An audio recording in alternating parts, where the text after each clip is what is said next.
सभी इंसान किए अकेले में बात लगे आखिरी बार गले।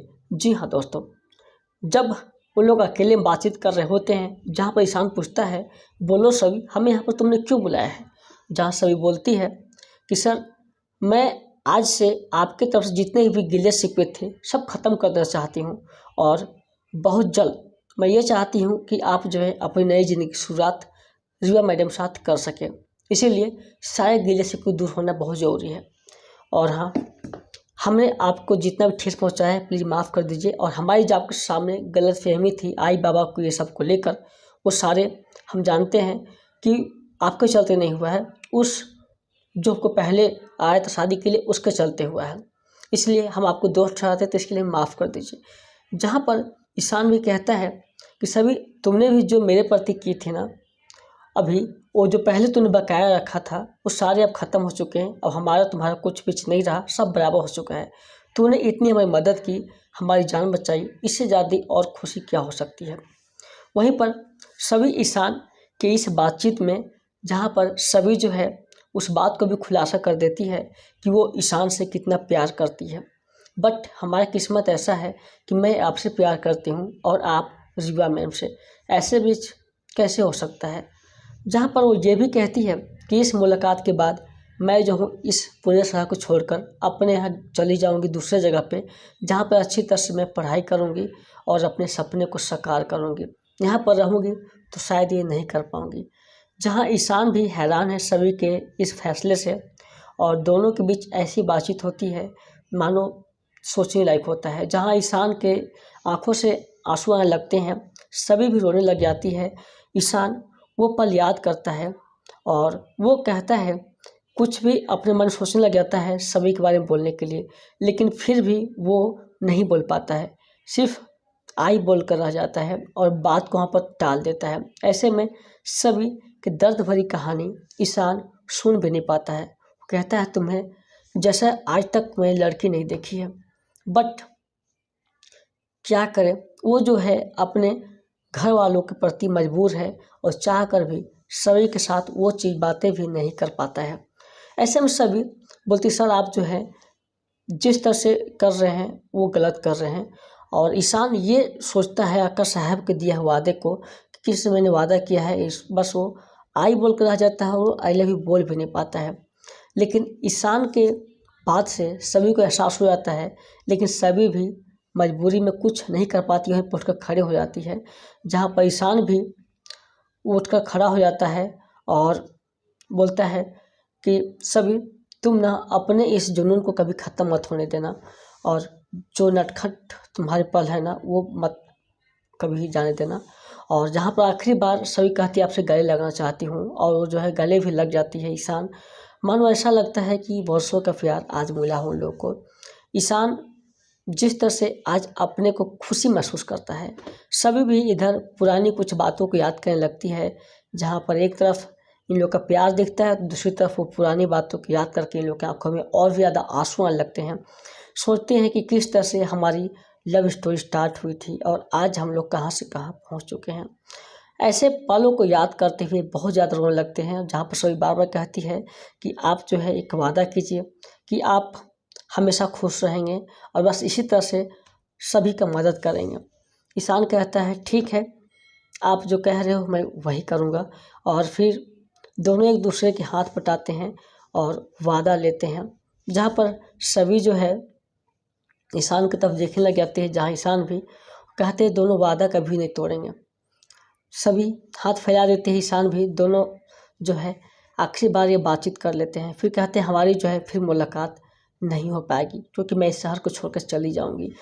ऐसे में जिस तरह से इन लोगों की बातचीत होती है, मानो ऐसा लगता है बिछड़ाव के समय कि कितना दर्द भरा हुआ है। सभी के रास्ते अलग हो जाता है, ईशान के रास्ते अलग हो जाते हैं, क्योंकि इन लोगों को भी कोई और इंतज़ार कर रहा है। जहाँ पर देखते हैं रीवा, बाकी सभी लोग वहीं पर खड़े रहते हैं। रीवा को टेंशन होती है कि पता नहीं ईशान क्या बातचीत किया होगा आखिरकार, कहीं कोई दिक्कत ना हो जाए। तभी सभी भी आ जाती है अपने हरीन ताई के पास, और इधर पूछती रीवा कि ईशान कोई दिक्कत, बोलती नहीं कोई दिक्कत, सब ठीक ठाक है, हमें जल्दी चलना हो घर में, क्योंकि शादी के समय बहुत कम बचे हुए हैं। ईशान वहाँ से जो है निकल जाता है। ऐसे में हरीन ताई से सभी कहती है कि ताई, हम लोग जो हैं अभी शहर को छोड़कर जाने वाले हैं, क्योंकि शहर ने जहाँ दुख भी दिया है तो वहीं सुख भी दिया है। इसलिए हम चाहते हैं न्यू शहर में रहेंगे, जहाँ सब कुछ अपने सपनों को हम लोग पूरा करेंगे। और कहती ऐसा क्यों बोल रहे हो? सभी बोलती सही बोल रही हूँ मैं ताई, अब यहाँ पर रहने का मन नहीं कर रहा है, इसलिए मैं एग्ज़ाम दूंगी और उसके बाद यहाँ से निकल जाऊंगी। इधर दूसरी तरफ इंसान आता है घर पे, सभी लोग से माफ़ी मांगता है कि हमें माफ़ कर देना, हमने अनजाने में ही आप लोग के बहुत ज़्यादा ठेस पहुँचाए हैं और गलतियाँ भी हमने की हैं, लेकिन अब जो सुधारना चाहता हूँ मैं और चाहता हूँ इस पर सब सही हो। पूरा परिवार खुश हो जाता है, हंसने लग जाता है इसकी बातों को सुनकर। मानो ऐसा लगता है कि अब ईशान बिल्कुल बदल चुका है, खासकर तो रीवा के पेरेंट्स को लेकर, जहाँ पर वो कहते हैं कि आप लोगों ने जो हमारे बाहर जाने के लिए जो वीज़ा बनाया है ना, उसमें एक चेंजिंग मैं ला रहा हूँ। वो बोलते हैं क्या चेंजिंग? ये है कि हम लोग वहाँ पर 2 महीना रहेंगे, जहाँ राव साहब खुश रहते हैं कि तुम 2 महीने हनीमून ट्रिप पर जाने जा रहे हो।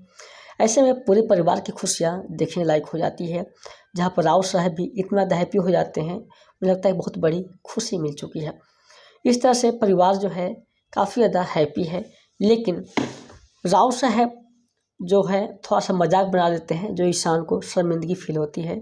बाकी दूसरे तरफ में ध्रुवा, बाकी सभी लोग जो हैं ईशान की शादी की तैयारियों में जुट जाते हैं, क्योंकि प्रिपरेशन भी तो करना होगा। इसके लिए सभी लोग वहाँ पर जो है तैयारी करने लगते हैं। इधर दूसरी तरफ ईशान आ जाता है और वो सोचने पर मजबूर होता है सभी के बारे में, और सभी का गिफ्ट देखकर उसकी बातों को याद करता है कि इसने गुड़ी पड़वा में दिया था गिफ्ट और फिर आखिर हम बिछड़ गया। लेकिन ईशान वो याद करता ही रहता है, तभी वहाँ पर जो है अन्वी और चिन्मय दादा आ जाते हैं। उन लोग कहते हैं कि बस ईशान, तुम कभी भी सभी को नहीं अपना पाओगे, और इस बार जिस तरह से तुमने की है ना, सोच लो ही मौका है, नहीं तो इसके बाद तुम जिंदगी भर सिर्फ अफसोस में लगे रह जाओगे। लेकिन ईशान को फ़र्क नहीं पड़ता है और वो जो है अपने ही में मगन रह जाता है, इन लोग की बातों पर गौर भी नहीं करता है। जहाँ चिन्मय दादा बार बार बोलते हैं ईशान सोच ले, अभी मौका है, न तो लाट किया तो पछताने के सिवा कुछ नहीं बचेगा। सिर्फ दूसरों की खुशी तू देखता रहा है, अपना खुशी कभी नहीं देखा है तू। अपना दिल को देख, वो क्या बोल रहा है उसकी सुन।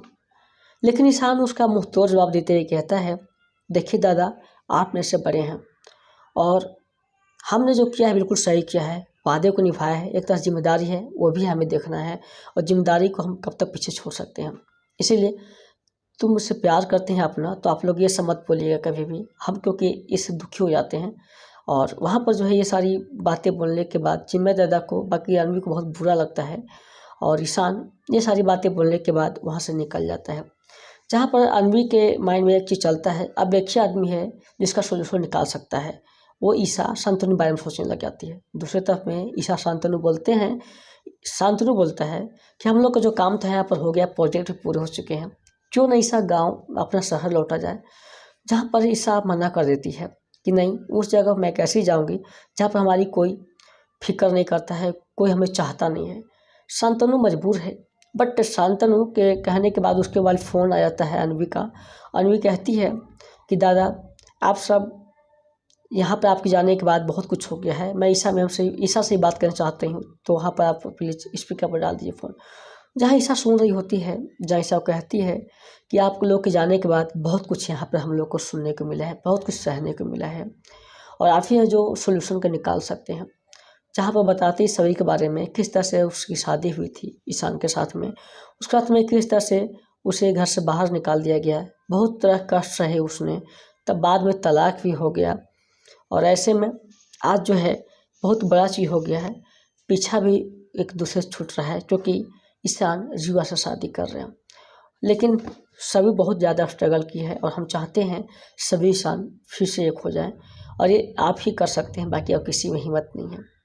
लेकिन यहाँ पर ईशा कहती, मैं कैसे कर सकती हूँ, मेरा बात तो वो सुनता तक नहीं है। कहती कि नहीं, आप ही एक आखिरी उम्मीद है कि उस टूटे हुए रिश्ते को जोड़ सकते हैं, और अगर आप नहीं आई ना, तो शायद आप अपने बेटी की खुशी कभी नहीं देख पाएंगे। ये सारे बोलते के बाद में जो है ईशा सोचने पर मजबूर हो जाती है, और उठ कर वहीं पर खड़े हो जाती है, सोचती है कि आखिर हमें बेटी की खुशी के लिए करना ही पड़ेगा। और यहाँ पर अन्वी बहुत ज़्यादा रो रही होती है। लेकिन वो कहते हैं ऐसे कैसे हो सकता है संभव। बोलते हो जाएगा, कुछ उपाय करना पड़ेगा, हमें सोचना पड़ेगा शांतनु।